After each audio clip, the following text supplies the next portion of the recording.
In this guide, I'm going to show you how you can delete and clear your Discord cache. Before we do dive into this, make sure to like the video and subscribe to the channel with all notifications on. It really does help the channel and lets us know that you want more content like this.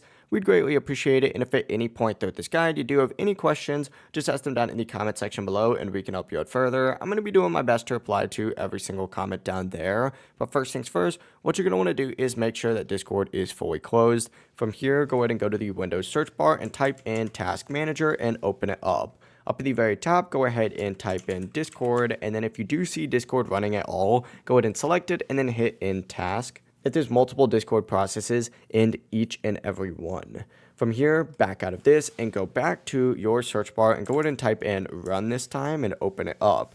In the small little run window that does appear, what you're going to want to do is type in app data and then go ahead and hit OK. And once the app data window does open up, go ahead and navigate into the roaming folder and scroll down until you see Discord on here. It is alphabetically ordered, so just keep that in mind. Once you do find the Discord folder, go ahead and open it up. And what you're looking for is a few different folders. You're looking for anyone that says cache. Now, there's a few of them. There is code cache. There's going to be just normal cache right here. And then there's also going to be GPU cache. Go ahead and select each and every one of these. If you hold down Control, it'll let you select them just like so. And what you're going to want to do is just right click on them and then hit delete. After that, go ahead and reopen up Discord and the cache is now going to be cleared.